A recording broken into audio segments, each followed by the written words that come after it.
Welcome to Phil Wins the Tour de France series. We did Tourmalet, Ventoux, Alpe d'Huez, and Galibier. The Tour de France is about to climb Alpe d'Huez, and this was a fun episode to get to know that climb in the area, so I'm putting up a shortened version of it here. Our next stop on the Phil Wins the Tour de France series is Alpe d'Huez. This is by far the most legendary, the most famous, the most known, the most iconic of all the Tour de France climbs. I'm also going to say it's the most overrated. I'm not saying it's bad. I'm not saying it's bad. Don't click away. I'm just saying there's better out there, and we're going to show you why. This series is a collaboration between Worst Retirement Ever and the Cole Collective. And looking at the drone shots he took, I'm going to have a tough time proving my overrated thesis. The Alps are incredible. Oh, come on, that's an old shot. I didn't even see an ibex until Galibier. I'm also going to have trouble competing against the times of, well, we're not even going to call this a KLM attempt. The town where you'll base for Alpe d'Huez is Bourg. There's really not a whole lot going on here. There was some coal mining, silver, way back in the day. The geology is beautiful from the glaciers up there. The whole area, of course, is super bike friendly. You can get around without even touching the main road on these little cycle paths. Bike friendly doesn't even do it justice. This place is bike obsessed. The town is full of artifacts, Tour de France memorabilia, history. Everywhere you look is a bike statue, a mural. Our Airbnb had a bike cleaning station. Half the stores are bike shops. And just about everyone is wearing tights. This vintage shop. Hey, get the camera away from me. I'm not vintage. Rim brakes doesn't make me vintage. Emily and I started with a nice little ride along the river, some accidental gravel, and a cold plunge. Do it. It was a short ride, but enough to work up an appetite. Of course, this trip focuses on the pain of riding bikes up mountains as fast as we can, but we can't ignore the pain of French bread. Similar to champagne can only be grown in a specific region of France, baguettes have their own rules. For example, the traditional baguette has to be 250 grams, 50 centimeters long, and can only have 4 ingredients: flour, leavening, water, and salt. America, of course, has similar rules in that our Subway subs, if they're only 11.5 inches, you can go get your money back. Also, 2 cookies, please. This all sans gluten, right? Sans gluten? No. I'm just kidding. I'm just kidding. I normally don't trust a European cookie. The one thing that I believe in American supremacy, but this is delicious. The next morning, I met up with Mike Cotty and our friend Mo, who was in town from Germany for the Marmot Grand Fondo, which starts in Bourg and finishes on Alpe d'Huez. They joined me for a little climb recon, with my effort planned for the next day. The bottom of Alpe d'Huez has a nice little parking area for cyclists, with water, a pump, and a weirdly high-tech bathroom. There's also a little gizmo that counts how many cyclists have ridden up, but every time I try to talk about it, either a car came by and messed up the audio, or I messed up what I was saying. So here. But you know what? 3 takes is way too much for this. There's also this statue at the bottom, which had really been bothering me. I think this guy needs a bike fit terribly. His neck is gonna hurt, his seat is too low, his knee has way too much flexion at the bottom of the pedal stroke. That's why it looks so mad, huh? Doesn't it? Let's get out of here, let's go ride. It's almost silly to do recon for a climb I've seen 100 times on TV, but I got to do some efforts to warm my legs up and a chance to enjoy the 21 famous switchbacks instead of suffer up them. What makes Alpe d'Huez a little different is it's not a mountain pass. Like the road doesn't connect anything. It just dead ends at the top. There is a village up there, which in the summer, it's either deserted or filled with 1 million bike fans. There's no in between. It looks different in the winter. This is a known ski destination. It has 84 lifts, making it one of the largest ski destinations in the world. And in 1936, this was the site of the first platter lift. Platter lift is when you're carrying a huge pizza to the table. I should have said raclette. That's all right. I'll be honest. I grew up in Tucker, Georgia, and I've never been skiing. Should I try it? It looks like fun, but it also looks like you need a lot of gear that there's no way I'm getting sponsors for. Also, I break my ankle just looking at this shit. Of course, up at the top, there's also hiking, there's paragliding, plenty of mountain biking. Look, Alpe d'Huez, beautiful climb. There was a fair bit of traffic. You could smell the brakes of the cars coming down. But I still stand by the overrated thing. Kind of a very windy highway. It is the most famous climb of the Tour de France, so you really got to do it when you're here. Fair enough. And it's not just Alpe d'Huez. Nearby, you've got the Galibier, the Telegraph. Mike, what else is going on around here? You've got the Glandon, Croix de Fer, Lauterre, so it's a bit of a who's who, but if you go slightly further north, there's a lesser known climb, the Col de Coq. How did you know my nickname in high school? At this point, I'm sure you're wondering where Emily is. So as you might know, I'm part of the Fireflies organization, and every year we ride down the California coast in order to raise money for cancer. Last night, we ran into them in town. Today, they did 4 pretty epic climbs in the area, and their last one is Alpe d'Huez, which I'm gonna try and intersect and find them. Here we go. There they are! How are you feeling? All right, tell them what you've done today so far. First one was Glandon, then Telegraph, then Galibier, and we're at the base of Alpe d'Huez. If I said rosé at the top. Recovery rosé is in effect. I don't know when. Emily also did a little bit of recon for a different kind of plant corner this episode.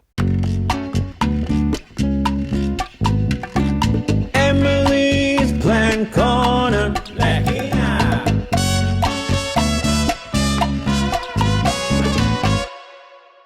So the village's fleuriste was established in 1959 to promote the enhancement of green spaces throughout France. The sign, as you can see, features red flowers against a golden background, and similar to the star ratings awarded to restaurants, the more flowers you get, the higher the designation. So I really love this. The idea was to incentivize different villages to beautify their areas, planting flowers on their balconies and the common areas. And driving through France, when I enter a village and I see this sign, I get really excited because I know it's about to be really beautiful. So the max is 4, and after the first 2, each designation gets higher, with the 4th being a golden flower, and it's the highest reward. So there's about 4,000 villages right now with some level of this designation, and there's probably a whole tour that people travel through to go from each town checking it out.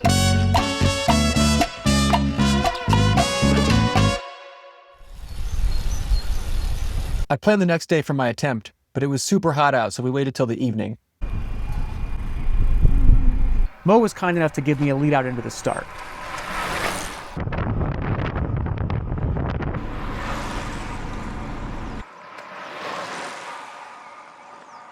Thank you. Nice job. I was going to need it. Of the 4 climbs that I targeted for this trip, Alpe d'Huez is the shortest by far, with fast times around 40-45 minutes compared to an hour for Tourmalet, Ventoux, and Galibier coming up. That means a fast start and a sharp effort. By this point in the trip, the record pollen count that had me half sick since I arrived had also been taking dudes out of the Dauphiné. Back home, I'd been crushing 40-minute intervals at 380 watts, no problem. Today, my legs topped out around 350. Not going to cut it for Alpe d'Huez. At the bottom, you're up against a rock wall, doing its best to hold the road up on these steep cliffs. Of course, Alpe d'Huez has the 21 famous switchbacks, but despite all the twists and turns on the map, it's a steady 8.5% gradient. You can let off the gas a little bit going into the hairpin and then accelerate out of it, but I wouldn't call that recovery. I'll just say in general, if you're planning a visit, this is the hardest climb just to ride up from bottom to top. But it's not that bad. I think in general, people get intimidated by the leaderboards and the fame of the climb because you've seen it on TV. If you just want to experience the ride, it's nowhere near as hard as, say, Mount Washington or even Mount Baldy. Another story, of course, if you're me and want to set a good time.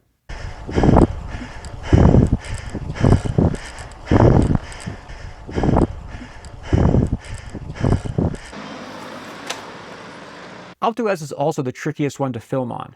Most of it's not legal to fly a drone, and because there's so many cars, Mike and Emily couldn't really drive next to me much, and passing in general was tricky. Still, they couldn't help but get some great views. Here's me passing Dutch Corner. When the tour goes up, this corner is the wildest. I think they're pre-gaming with beers for days. They probably camp out, all wearing orange. 99.9% of the time, this climb is super peaceful. On that day, and especially this corner, it's a rave. Deep in the pain cave, you could almost hear the crowds. But today was just the wind. I've got to say, it's super weird being here because I vividly remember watching Lance Armstrong rip up this climb when I was a kid, and it was awesome, which of course hits very different now. It's like if you grew up listening to Milli Vanilli. I'm grateful that at least those climbs are pre-Strava. I think Strava's probably grateful for that as well. They'd have to double their flagging department. But just in general, I dreamed of racing this, and this is as close as I'll get.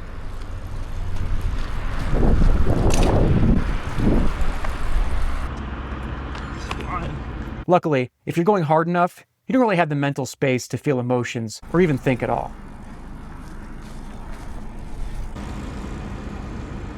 I'm sad to report that we failed to see a marmot, which is the local mascot and supposed to be common there. The cows are cute though.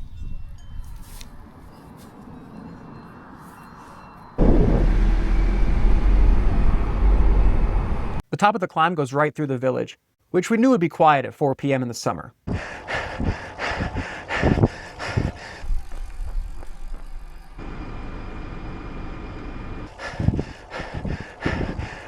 Then you go through a tunnel, and I should mention there's 2 official finish lines. There's the top of the climb and the end of the village, which is sort of the logical finish line. Good Lord, that is my chin. In all of my filming, my chin has never made the chest cam. I guess I was going hard enough then. I went for the longer one where the Tour de France finishes their stage, which is another 1.5 kilometers, including a couple turns that would be easy to miss if I hadn't done my recon, and a little downhill that had a bunch of construction and gravel today. If I was anywhere near the KOM at this point, I would have been very annoyed at the seconds this cost me, but that wouldn't be a problem. After the downhill and some very careful cornering through gravel, I was able to sprint to the line for the camera.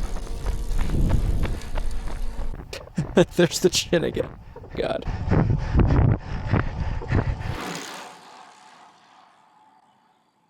My time put me 29th, which isn't that impressive, but out of 53,000 on Strava, it's better than top 0.1%, so I'll take it.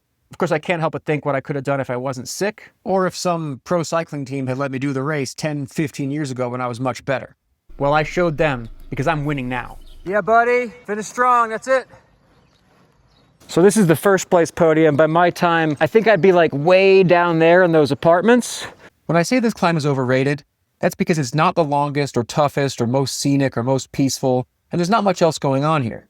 When you look up the history of this area, most of the Wikipedia focuses on the Tour de France. But that's also the point. This climb is cycling. This climb defines cycling. And if you love this sport, like Mo said, you've got to do it. Thank you, my dear. So you should absolutely do this climb. Come for a visit. Check out all the other great roads and climbs nearby. I need to come back and climb the Col du Coq. I don't think I could get that KOM from your mom, though. Up next, Galibier. See it. Coming up, everyone's first place. We're all winners. Emily, what do you want for dinner? Duck. It's okay? Yes.